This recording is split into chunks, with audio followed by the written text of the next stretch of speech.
بسم الله الرحمن الرحيم. أهلا وسهلا أبطال الصف الأول إعدادي مع استكمال شرح درس طاقة الوضع. إنرجي الطاقة. بيقول لي ماذا يقصد بالطاقة؟ الطاقة هي المقدرة على بذل شغل، يعني أي حد بذل شغل يا أولاد بنقول عليه إن هو بذل إيه؟ طاقة. الطاقة دي تقدر بوحدة الجول. وحدة قياس الطاقة إيه يا أولاد؟ الجول. وحدة قياس الطاقة الجول. هنا بيقول لي يا أستاذ في استكمال للشرح: كلما زادت طاقة الوضع اللاعب، كلما زادت طاقة اللاعب طاقة الوضع كلما زادت مقدرته على دفع الكرة.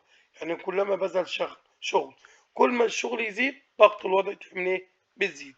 صور الطاقة. الطاقة لها صور متعددة، منها طاقة الوضع اللي هنتناول شرحها إن شاء الله، وطاقة الحركة، وفي غيرها كثير: الطاقة الضوئية والحركية والكهربائية، ولكن إن شاء الله سوف نتناول شرح طاقة الوضع الآن، وفي الدرس القادم سوف نتناول شرح طاقة الحركة. Potential Energy طاقة الوضع. بيقول لي عندما يرفع شخص كتابا أهو إلى رف مرتفع من سطح الأرض، يعني بدأ يرفع كده أهو، تمام، تغير موضع الكتاب، فإنه يبذل شغلا. الشغل اللي بذله ده بيتحول من الكتاب، يختزن في الكتاب في شكل طاقة مختزنة تسمى طاقة الوضع. يبقى هو الطالب العزيز ده لما رفع الكتاب هنا من الأرض بدأ يرفع يرفع يرفع، هو كده بذل شغل. الكتاب بمجرد إنه وضعه على الرف هنا أصبح للكتاب في طاقة مختزنة بداخله تسمى بطاقة يا ولاد؟ طاقة الوضع. يبقى ماذا يقصد بالبوتنشال انرجي؟ طاقة الوضع هي الطاقة المختزنة بالجسم، يعني المحتفظ بها الجسم نتيجة الشغل المبذول عليه. يبقى كده الكتاب ده محتفظ بطاقة. من الطاقة دي جات له منين؟ نتيجة الشغل اللي بذله الولد ده، تمام، محتفظ بها مين؟ الكتاب، تمام. الطاقة المحتفظ بها الكتاب دي بتسمى طاقة طاقة وضع. وتقدر طاقة الوضع أو أي نوع من الطاقة بالجول. سأل سؤال: ما معنى قولنا أن طاقة الوضع بتساوي 20 جول؟ معنى طاقة الوضع ب20 جول إن الطاقة المختزنة بالجسم نتيجة الشغل المبذول عليها بكام؟ ب20 جول. يعني جبت التعريف. ما معنى قولنا أن، أو ما معنى أن طاقة الوضع ب20 جول؟ أقول أن الطاقة المختزنة في الجسم نتيجة الشغل المبذول عليه بتساوي 20 جول. إيه العوامل اللي بتأثر على طاقة الوضع؟ قال لي يا أستاذ بيأثر على طاقة الوضع حاجتين. بيأثر على طاقة الوضع حبيبي الغالي حاجتين. أول حاجة الوزن. أول حاجة الوزن، ويت. تأثير وزن الجسم. طب إزاي وزن الجسم بيأثر على طاقة الوضع؟ قال لي هات الأدوات الآتية. إيه الأدوات يا أستاذ؟ هات حوض به رمل، تمام، كما بالشكل ده. وهات مسطرة مترية أهي. وهات 3 كرات، بس الكرات دي مختلفة الحجم، تمام، أو مختلفة الوزن. الخطوات: اسقط الكرة الصغيرة الأول من فوق سطح الرمل، وكرر الخطوات السابقة باستخدام الكرتين. يعني مرة الكرة الصغيرة تسقط، ومرة الكرة المتوسطة، ومرة الكرة الكبيرة. يلاحظ يزداد عمق الحفرة كلما زادت وزن الكرة. يعني الكرة الكبيرة والساس لما نزلت على الأرض عملت حفرة أعمق. طب الاستنتاج؟ ارتفاع الكرات ده متغير ضابط يعني ثابت، وكمية الرمل ثابتة. أما المتغير مستقل اللي هو وزن الكرات مختلفة. المتغير التابع عمق الحفرة. فكل ما بيزيد وزن الكرات كل ما بيزداد عمق الحفرة. لكن الارتفاع هو ملوش دخل، لأن ارتفاعهم جميع الكرات كان ارتفاعهم عندما أسقطه من ارتفاع إيه ثابت. خلاص يا ولاد. طب يبقى إذا آخد معلومة إن زيادة وزن الجسم increase weight body، إن وزن الجسم بيزيد بزيادة طاقة إيه الوضع. كل ما بيزيد الوزن يزداد طاقة إيه يا ولاد الوضع. العامل الثاني بيأثر على طاقة الوضع حبيبي ارتفاع الجسم. تمام، ارتفاع إيه الجسم عن الأرض هايك. قال لك هات أدوات نفس الأدوات اللي استخدمناها، حوض وكرة زجاجية ومسطرة مترية، ولكن في المرة دي هجيب نفس حجم الكرات ثابت، ولكن هبدأ أغير في مين في الارتفاع. أسقط الكرة من ارتفاع 50 متر، والكرة التانية من 75، والكرة التالتة من 100 متر، ولكن الكرات بتكون ثابتة في الحجم. أقول يا أستاذ كل ما بزود الارتفاع كل ما عمق الحفرة يعمل إيه؟ يزداد. طب من المتغيرات الضابطة؟ وزن الكرات. طب من المتغيرات الضابطة أيضا كمية الرمل، يعني وزن الكرات ثابت وكمية الرمل ثابتة. مين المتغير المستقل اللي هيأثر في التجربة؟ الارتفاع. ومين المتغير التابع؟ النتيجة المترتبة على ارتفاع عمق إيه؟ الحفرة. فكلما زاد الارتفاع كلما زاد عمق إيه؟ الحفرة. يبقى هنا ضغط الوضع تتأثر بالوزن وتتأثر بعامل إيه؟ تتأثر بعامل الارتفاع. كل ما بيزيد الوزن بيزداد طاقة الوضع، وأيضا كل ما بيزداد الارتفاع تزداد طاقة إيه؟ الوضع. يتضح من خلال الأنشطة دي يا ولاد إن يتضح من النشاطين أن الأجسام المرتفعة عن سطح الأرض تمتلك طاقة وضع يتوقف مقدارها على عاملين: وزن الجسم، والوزن يقاس بالنيوتن، وارتفاع الجسم، وارتفاع الجسم يقاس بالمتر. ومن خلال ذلك عرفنا أن ضغط الوضع تتناسب طرديا مع الوزن ومع الارتفاع. كلما زاد الوزن وزاد الارتفاع تزداد طاقة إيه؟ الوضع. من هنا ناخد التجربة بتاعتنا ولاد. يتم تعيين طاقة الوضع إن ضغط الوضع بيساوي الوزن في الارتفاع. أهو وزن الجسم. طب الوزن لو عاوز الوزن هقول له كده يا أستاذ، أنا أعمل مثلث كده الجميل ده معي كده يا بابا،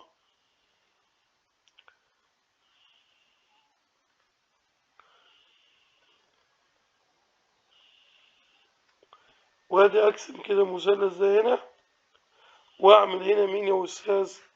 أعمل هنا الوزن اللي هو W، وأعمل هنا الارتفاع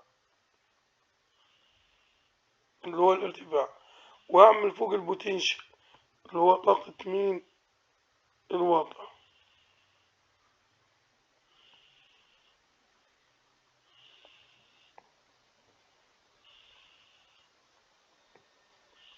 بالشكل ده. أنا لو عاوز طاقة الوضع هضرب الوزن في الارتفاع.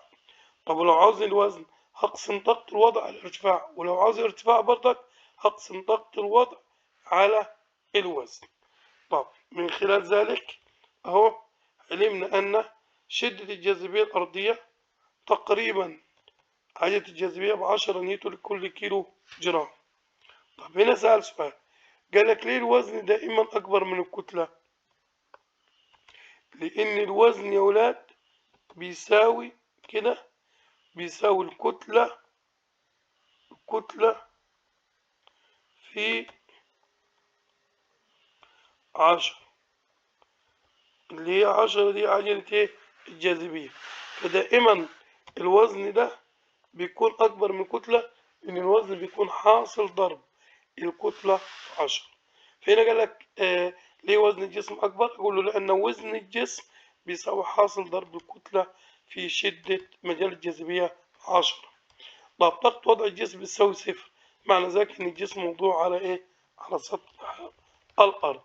وادي المثلث اللي عملناه، ادي طاقة الوضع البوتنشال بتساوي الوزن في ارتفاع اهو، ضغط الوضع بتساوي الوزن في الارتفاع. فهنا اداني مثال قال لي احسب ضغط الوضع، جسم كتلته ب10 وارتفاعه ب3. طبعا نحن عارفين ان ضغط الوضع بيساوي الوزن. طب هو ما جابليش الوزن هنا، بس اقدر اجيب الوزن. الوزن بيساوي الكتلة في 10. تمام. ادي البوتنشال مجهولة، وادي الارتفاع ب6. تمام. الكتلة ب6 كيلو جرام، وارتفاع ب3، وعايز الجاذبية ب10. طب أنا عاوز مين؟ عاوز البوتنشال. البوتنشال بتساوي إيه؟ بتساوي الكتلة في عجلة الجاذبية في الارتفاع. طب الكتلة بكام؟ الكتلة ب6، وعجلة في كام؟ ب10. 6 في 10 ب60، يعني كده جبت أنا الوزن، لأن الوزن بيساوي العجلة الكتلة في 10. طب ما هو 6 في 10 ب60، والارتفاع ب3 ب180 جول. يعني عاوز أقول لك البوتنشال بتساوي الوزن في الارتفاع، أو ممكن تساوي الكتلة في جي يعني عجلة الجاذبية في الارتفاع. يعني عاوز أقول لك الكتلة في عجلة بتساوي إيه؟ الوزن. هنا إدى مثال بيقول لي إيه فيه هنا؟ بيقول لي احسب الوزن. أنا عاوز الوزن. الوزن بيساوي البوتنشال على الهاي، عجلة الجاذبية على الارتفاع. طب العجلة هنا بكام؟ ب88. يبقى أقول له هنا الوزن بيساوي البوتنشال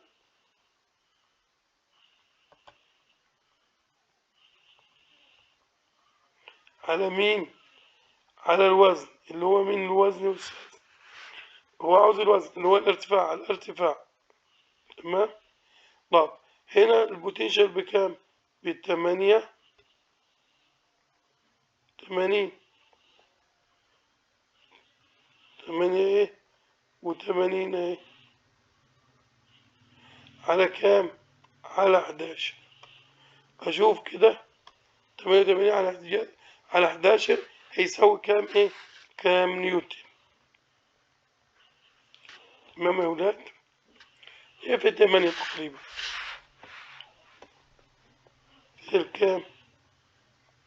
ال8. طب هنا لو عاوز الارتفاع بقسم البوتنشال على الوزن. تمام. يبقى هو الارتفاع اقول له البوتنشال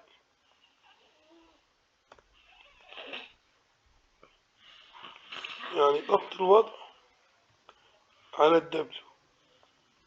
طب ضغط الوضع هنا جايبها بكام؟ ضغط الوضع هنا يا ولاد جايبها ب20،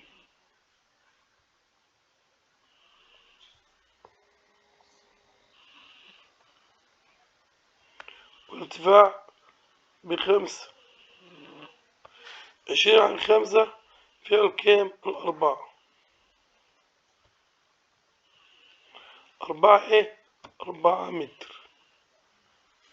كده أنا حليت بعض ايه؟ الأمثلة. سؤال كده مع طلبة الأعزاء استكملوه في البيت. هنا يا أستاذ في حاجة اسمها التكامل مع علم ايه؟ الكيمياء. بيقول لي الطاقة الكيميائية الموجودة في الغذاء والوقود هي طاقة مختزلة في الروابط الكيميائية، يتم تحريرها في جسم الإنسان إلى طاقة إيه؟ حركة. يعني في جسم الغذاء بناكله في طاقة كيميائية، لما بيتم هضمه في جسم الإنسان بيتحول إلى طاقة حركة عند حدوث تفاعل كيميائي. هنا بيقول لي ماذا يحدث لو زاد وزن الجسم للضعف مع ثبات الارتفاع؟ لو زاد الوزن الضعف قالك تزداد طاقة الوضع للضعف. ليه؟ لأن طاقة الوضع على علاقة طردية مع مين؟ مع الارتفاع. فمثلا أنا يا أستاذ معاي الوزن ب20 والارتفاع ب5. البوتنشال بيساوي الوزن في الارتفاع، 20 في 5 ب100. طب هو راح زود الوزن هنا، خلى الوزن ب40. تمام. مع ثبات الارتفاع بقت 40 في 5 ب200 جول. شوف طاقة الوضع هنا ب200، أما الطاقة هنا إيه يا أستاذ؟ ب100. يعني معنى ذلك طاقة الوضع زادت إيه؟ للضعف. النقطة اللي بعد كده رقم 2 بيقول لي إذا قلت المسافة التي يرتفع بها الجسم على الأرض للنصف مع ثبات الوزن هتقل طاقة الوضع، لأن طاقة الوضع على علاقة عكسية مع مين؟ مع الارتفاع. ندي مثال. ادي الوزن ب20 والارتفاع ب5. طبعا 20 في 5 ضغط الوضع بيجد ب100. طب هنا هننقص يا أستاذ الارتفاع.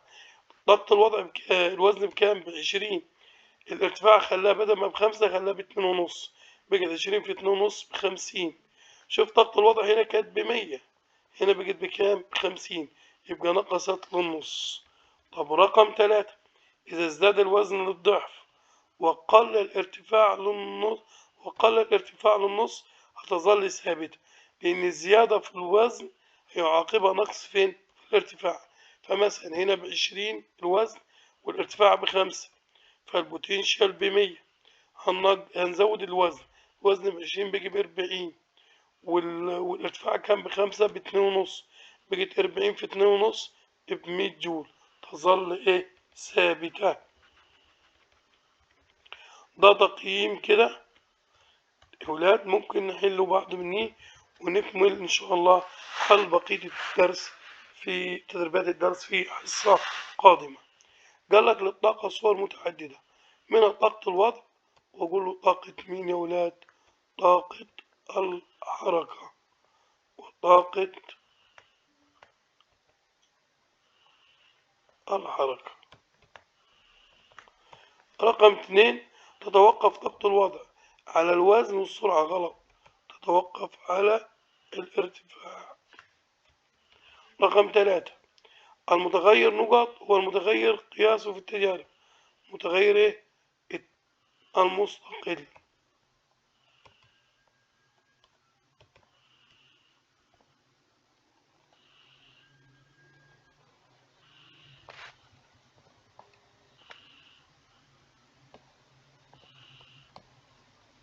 رقم 3، الطاقة نقط هي الطاقة المختزنة في الجسم، بدل ميكانيكية ولا تقول الطاقة الكيميائية.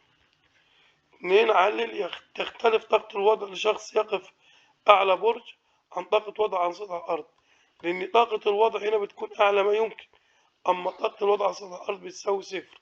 لو احترق الوقود داخل السيارة يكون مصحوب بحدوث تحول طاقة، لأن في الوقود عندما يحدث تفاعل في الوقود بيتحول من الطاقة الكيميائية إلى طاقة حركية. بيقول لك المتغير يتم تغييره أثناء التجارب. طبعا متغير إيه؟ التابع. قصدي المتغير يا ولاد المستقل. عذرا. بعد كده جسم يختزن طاقة ب55 على ارتفاع 11 من سطح الأرض، فإن الكتلة هتساوي كام؟ أنا عاوز الكتلة. طب هجيبها ازاي دي يا أستاذ؟ عموما هي هتساوي نص، بس جبتها ازاي؟ أنا معايا كده كام؟ معايا طاقة الوضع ومعايا الارتفاع. أجيب إيه؟ الوزن. الوزن بيساوي طاقة الوضع على الارتفاع، يعني أقول له 55 على الكام يا أستاذ؟ 55 على 11 فيها الكام؟ فيها الخمسة. ده مين ده كده يا ولاد؟ الوزن، صح؟ طب أنا عندي عاوز الكتلة. الكتلة بتساوي الوزن على 10، يعني 5 على 10. 5 دي تبقى كام؟ على 10. 5 على 10 هيبقى فيها كام يا ولاد؟ يبقى فيها النص. اللي بعده، عند نقص كتلة للجسم، كتلة الجسم نقصت نص، طاقة الوضع هتقل النص لأن تتناسب طاقتي. إذا زاد وزن الجسم الضعف ونقص الارتفاع للنص تظل كما هي. طب في الشكل المقابل ده كده اكس واي جسمين مصنوعين من نفس المعدن، سقط بارتفاعهما التنين 5 متر. أي كرتين تختزن طاقة وضع أكبر؟ طبعا يا ولاد أقول إيه؟ طاقة أقول الكرة واي. ليه؟ لأن وزنها، وزن الطاقة، وزن الكرة واي أكبر من وزن الكرة إيه؟ إكس، وكلما زاد الوزن زادت طاقة إيه؟ الوضع. هنا بيقول لي احسب طاقة الوضع للكرة واي. طب طاقة الوضع كتلتها بكام؟ ب5. عاوز وزنها. 5 في 10 ب50، يبقى كده الوزن بكام؟ ب50. أضرب 5 في 10 10 اللي هي عجلة ايه؟ الجاذبية الأرضية. طب وأنا معي أصلا الارتفاع بكام؟ بردك ب50 سنتي. تمام، 50 سنتي يعني بكام متر؟ بنص. تمام، أنا عاوز ضغط الوضع. ضغط الوضع بيساوي ايه؟ بيساوي الوزن في الارتفاع. طب الوزن ب50 اهو جبناه نحن. في الارتفاع بكام؟ في الارتفاع بنص، اللي هو 50 سنتي يعني نص ايه؟ متر. يبقى تبقى بكام الناتج عموما؟ ب25. أشكركم طلاب الأعزاء، ولنا لقاء متجدد مع حل تدريبات الدرس، ولكن لا تنسونا الاشتراك في القناة. أشكركم والسلام عليكم ورحمة الله وبركاته.